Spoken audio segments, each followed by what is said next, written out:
Hi everyone, welcome to part 2 of the best books of 2021. If you haven't watched part 1 yet, you can find it in the description below. Please do watch that first, because I'm going to go through the best books of each month, and then I'm going to do the best books overall for the year that I read in 2021 and why I think you should read them. So without further ado,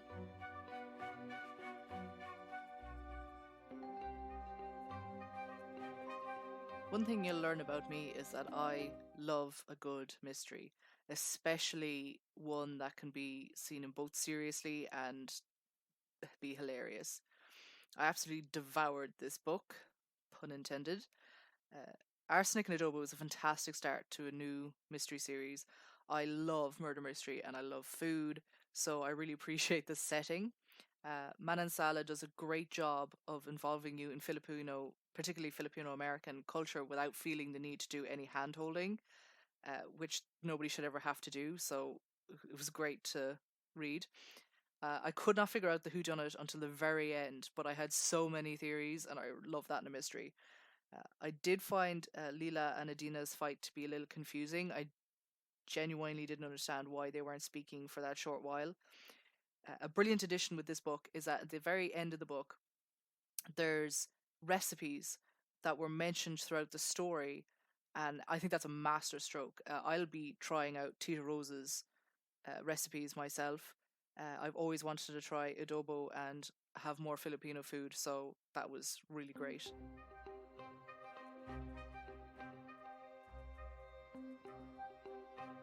In the Labyrinth of Drakes is actually the fourth book in a series, so I'm not actually going to review it directly because that would probably spoil uh, the Lady Trent memoir series for anybody that actually wants to read it. Uh, so I'm going to instead maybe review A Natural History of Dragons. So I was hoping that this series would have a vibe like it was a memoir for Beatrix Potter, but if she lived in a world where that had dragons, and I am delighted to say that this book did not let me down. A Natural History of Dragons really does read like a memoir of an accomplished female naturalist. I adore Lady Trent's sassy narration. Like she, in the like as she's telling it, she's already this confident expert, but she's telling of the time before she had confidence, and she's still bowed by societal expectations. It's clear, like that as an elderly woman looking back, she couldn't give a crap about the scandal anymore. By the way, a fantasy that reads like a historical memoir is amazing, and I've never seen that before. And if anybody has any recommendations, I would absolutely read it. The story in the first book is pretty simple because it sets the stage for the series, and it spends quite a bit of time on Lady Trent's early life and her budding interest in biology. This is in no way boring. It's actually my favorite part of the novel. I also love her husband and that we get to see how in love they are, but without spending too much time on romantic waffle. Not big into romance. The series gradually gets more complicated, so by the time it gets to the fourth book in the series, it's a lot more fantastical. So I do appreciate the grounded start. There is one thing I dislike that happens at the end of the first book, and it's a trope that I despise in all novels. I can't go into it without a major spoiler, but it's not handled too poorly, and it didn't ruin the book for me. And I was kind of more worried about how it would be handled in subsequent books, but it actually added greatly to the series and was handled really well. So in retrospect, A Natural History of Dragons is pretty great, and I recommend it. I recommend the series, and book four it only gets better.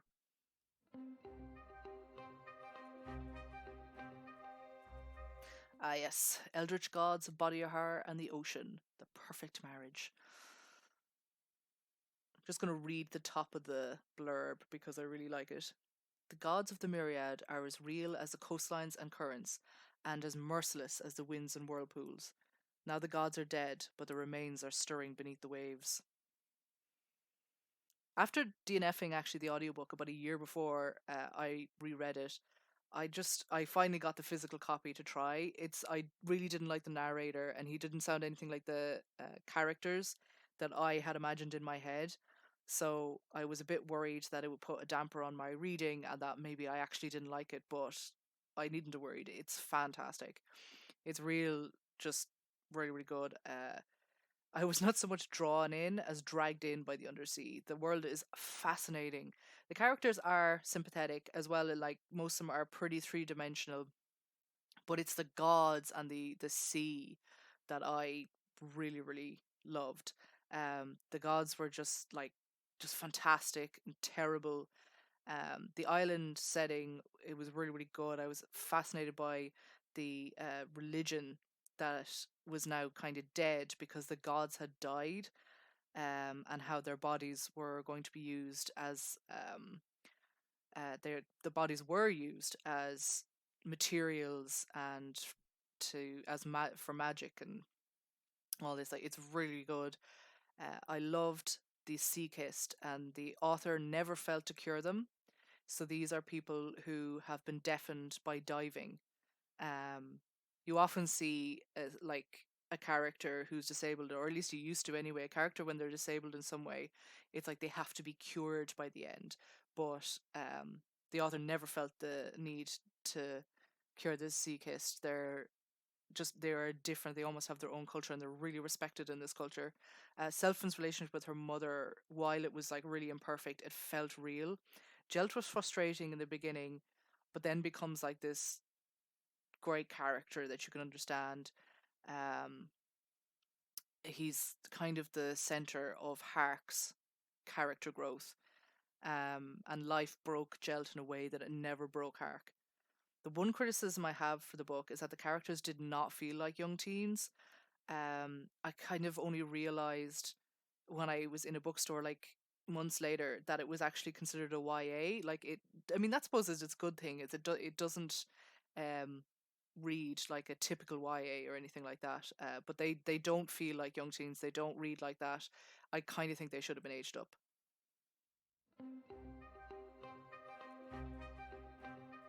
Sorrowland was the perfect kind of heartbreaking horror book for October. It doesn't have that like spoopy feel. It's not about that at all.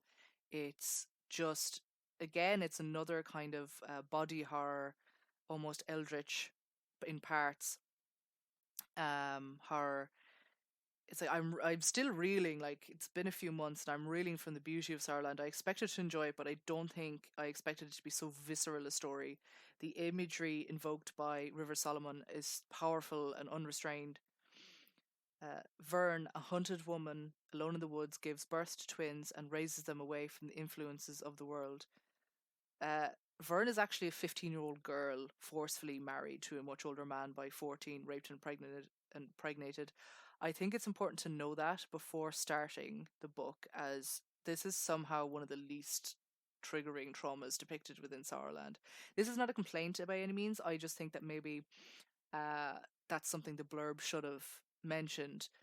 Like, I'm fine reading stuff like that. Not everybody is. Vern's growth to adulthood, her motherhood and sexuality is just haunting, poignant, and just so passionately written. I adored her two children and loved her names for them. Vern herself can be difficult to like at times, but her snappishness and socially awkward behavior is understandable, and it's kind of one of those things where, like, from her trauma, and she's really doing her best, and she's a fantastic mother. I highly recommend this book. There's so many themes that they go into with like cultism and just it's fantastic.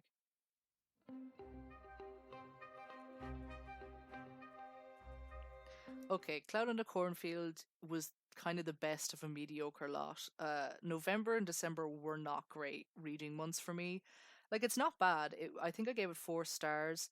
Um, it's possibly one of the best pacing of horror novels I'd read at the time. Like, it knows what it wants to do, and generally it does it pretty well. I will say that it was a mistake to have Quinn be the main POV instead of Cole. Um, so it's Quinn and her father are both obviously new to town because they came together. But her father had a kind of better new to town character, whereas Quinn, not knowing the history of the others and there not being enough time to really explain it, kind of softened the impact of a lot of scenes. And I'm not saying she shouldn't have been a character. She could have been a good character. I just think that making her the main POV one was a mistake. I also found it difficult understand kind of the exact motive of the killers. Their general motive is explained, but it kind of gets a bit too ridiculous when you don't know the actual backstory well enough to like make it make sense in your head. You need that suspension of disbelief.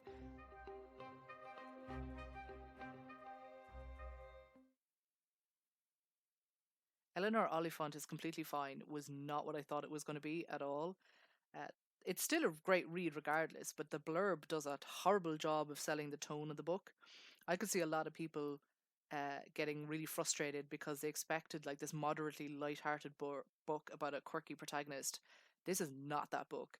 Eleanor Oliphant is quite dark, and Eleanor herself is very obviously mentally unwell.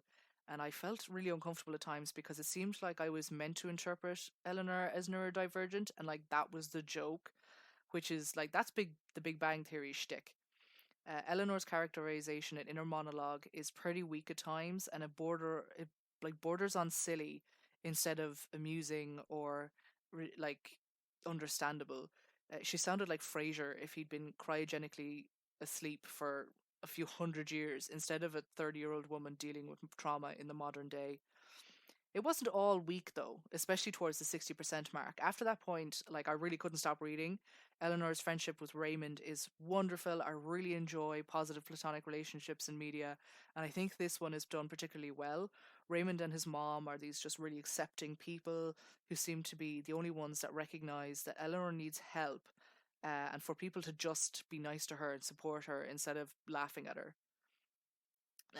Now I know the last two books didn't get glowing reviews, but it's just because um, there was a lot of 2 and 3 star reads and a lot of DNFs in November and December. It's just I didn't pick them well.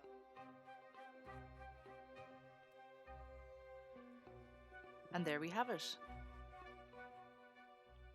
My favorite book that I read in 2021 is The Island of Sea Women. Though Sorrowland came a very close second. It was neck and neck between the two of them. They're both really wonderful books. They just have kind of a different way of approaching their stories. And to be fair, Sorrowland is also kind of a sci-fi. I think I'd call it a sci-fi. It's very much set in our world, but there's definitely this kind of biological sci-fi aspect. And then The Island of Sea Women is more of a fictitious historical memoir. Both wonderful. I very much recommend them.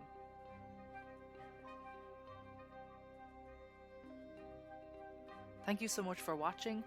I'm hoping that my future videos are going to be more dynamic.